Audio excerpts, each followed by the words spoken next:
Hey guys, welcome back to the Bulwark. I am Sam Stein, the managing editor. I'm here with Tim Miller. You may know him from our YouTube channel and other things. We are going to talk about Bob Woodward, who has done it again. The guy is incredible, 81 years old, I believe. He just produces bangers, and he usually releases them right before an election to optimize.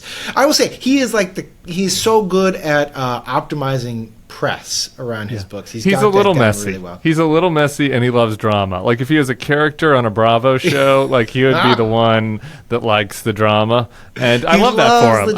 I love that for him. But you do have to note it, like that it's intentional. He likes to be a little messy. Yeah, so it's October 8th. We got 29 days or something before the election. He just drops this bomb. Didn't even know this was in the works, but he's got a new book out called War, just War. The book appears to be about the last year and a half or so. It goes back a little further, deals with the invasion, the decision of Russia to invade Ukraine, but sort of the juice is a lot of the domestic stuff inside the Biden White House, and how they're conceiving of the impending invasion. Also looking at the transition of Biden dropping out of the race and Harris taking up the mantle. And then a lot of real juice, just a lot of good stuff on Trump and Putin and just some amazing stuff there. I'm going to just kick it to Tim because I know you're loaded to discuss this. Let's start with the Trump stuff and maybe just focus squarely on that for a little bit. More revelations about this kind of bizarre, very close relationship that he has with Vladimir Putin, including a reported 7 calls, the private calls that Trump and Putin had since Trump was president. This is not while Trump was president. Trump's a private citizen, and he's making private calls to Putin. What do you make of it? Yeah, I think it's super interesting, and it's something that close Trump watchers here in Never Trump World have noticed. Trump referenced speaking to Putin recently. And there was a little bit of a dust up about that. Was it? It's Trump, right? So is he lying? Were his words garbled? But it was something that folks caught note of, and that we were talking about. And as it turns out, this aide is going to be in trouble. Whoever it is, there's one anonymous aide that Woodward hits that said there have been multiple phone calls between Trump and Putin, maybe as many as 7 in the period since Trump left the White House. The interesting other side to that is you didn't get a strong denial. Woodward asked Jason Miller, the chinless guy with the goatee, who is a deadbeat dad. Woodward asked him, the leading Trump spokesman, about this, and his response was, not that I'm aware of. So that's not exactly a strong denial there.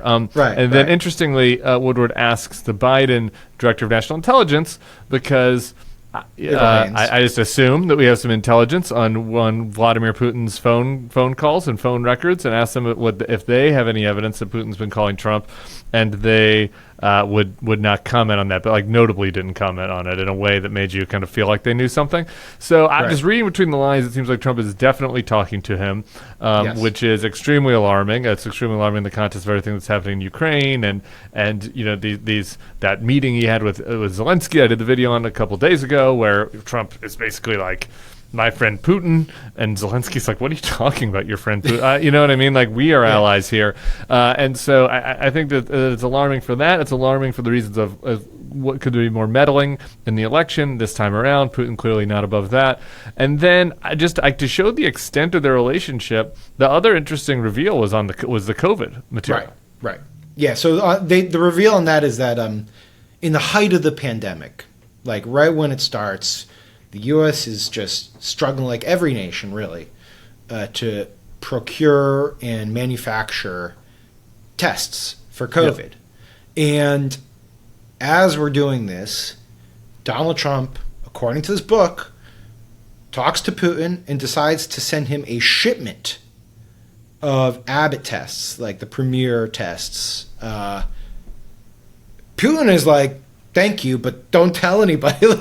This is what got me in this reel. He's like, Putin has the wherewithal to be like, look, thank you, I appreciate the test, but don't tell anyone because this will look bad for you.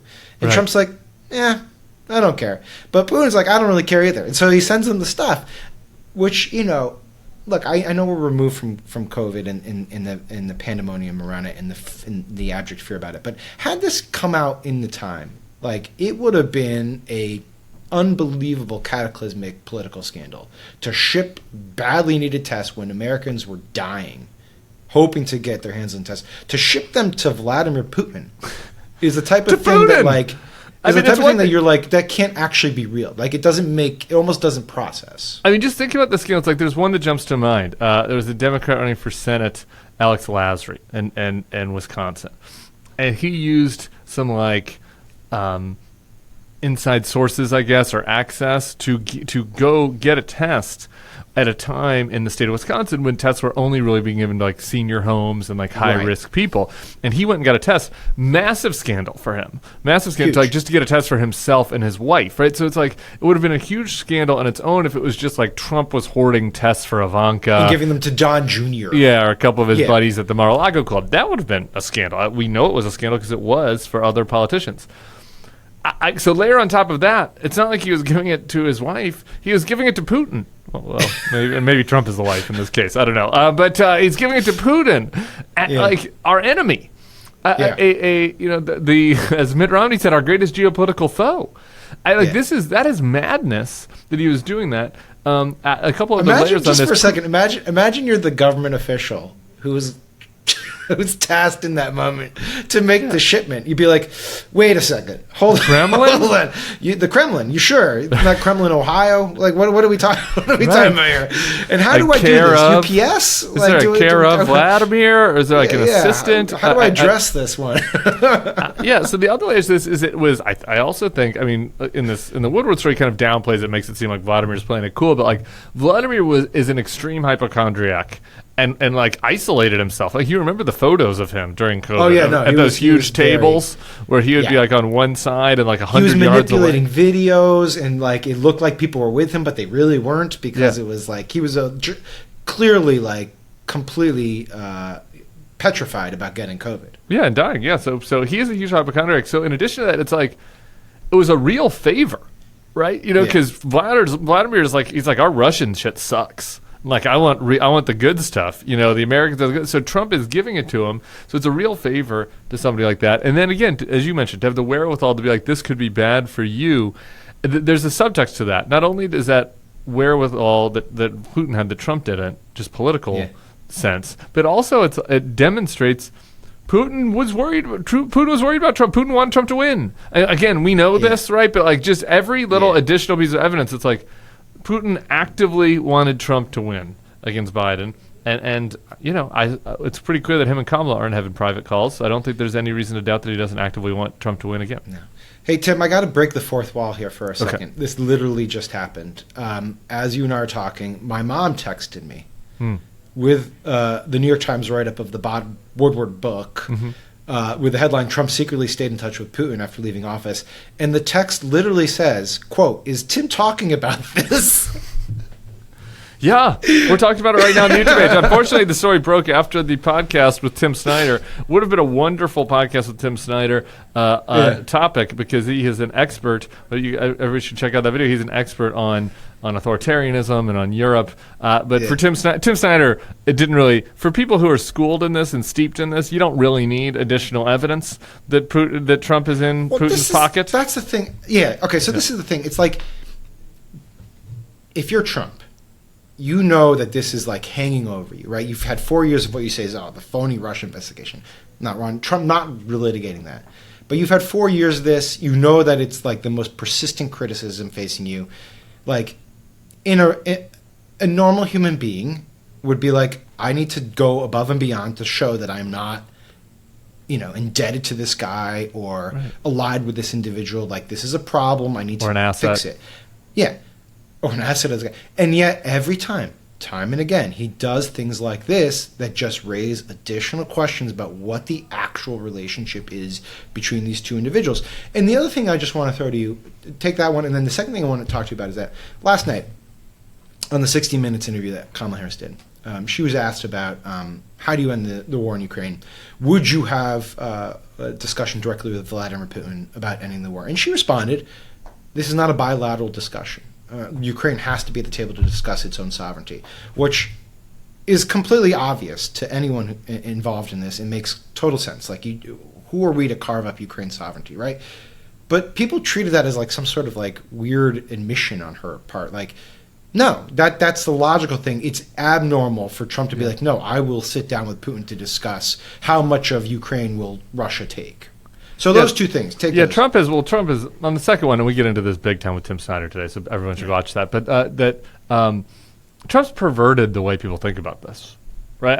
I just by doing his art of the deal thing, like this was different. This was outside of the standard, bipartisan consensus about how to protect the free world and how to act with regards to our allies, and in challenging our foes and our enemies on the world stage. This was something everything of both parties did, right? Like you would work with the democratic country, you'd work with the allies.